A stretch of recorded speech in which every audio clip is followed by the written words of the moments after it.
ছিলেন সেখানে আপনারা জানেন।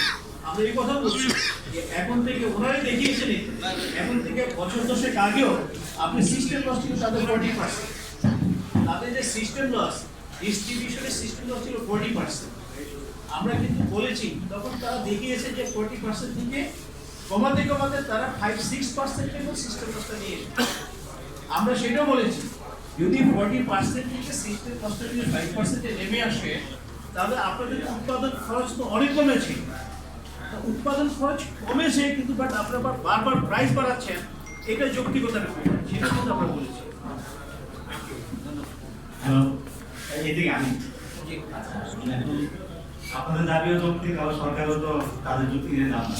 আমাদের মধ্যে যদি এই দাবিটা না মানা হয় সেই ক্ষেত্রে আপনারা কি করবেন? আলটিমেটলি তো গঞ্জবারের উপরে পাশে করবে, গঞ্জবারের উপরে পাস করাটা অত্যন্ত কঠিন কাজ। সেই ক্ষেত্রে দেখা যাবে যে আমাদের ইন্ডাস্ট্রিগুলো দুর্বল হবে, মানে আমাদের অর্থনীতি দুর্বল হবে। সেই ক্ষেত্রে এটার কোনো বিকল্প নাই। যদি এমন হয় যে আমরা 5,000 টাকা কষ্ট পেয়েছি, হয়তো বড় জোর সেখানে আপনি 2-3 হাজার টাকা হয়তো কোনোরকমে হয়তো ইমপ্লিমেন্ট করতে পারবেন।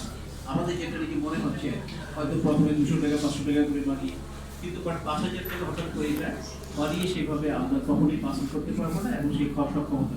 সেই ক্ষেত্রে আমাদের যে শিল্পগুলো আছে এমনিতে নর্মাল অবস্থা, তারপরে আরও বেশি রুগ্ন হবে। এতে করে আমি যেটা আগে বললাম এই রুগ্ন হলে পরে অর্থনীতি একটা বিরূপ প্রভাব হবে। আলটিমেটাম আছে যে দাবিটা কয়দিনের মধ্যে মানতে হবে অথবা না মানা হলে কি হবে? না, এরকম কোনো আলটিমেটাম তো আমরা আসলে সত্যিকার মধ্যে আমাদের দেখেন আমাদের শিল্প আমাদের এখন আমি যদি বলি যে আলটিমেটাম দিলাম আমি 10 দিন পরে বা 1 মাস পরে আমরা হাতে বন্ধ করে দিতে হবে, আমরা আলটিমেটাম আমাদেরকে দিতে হবে।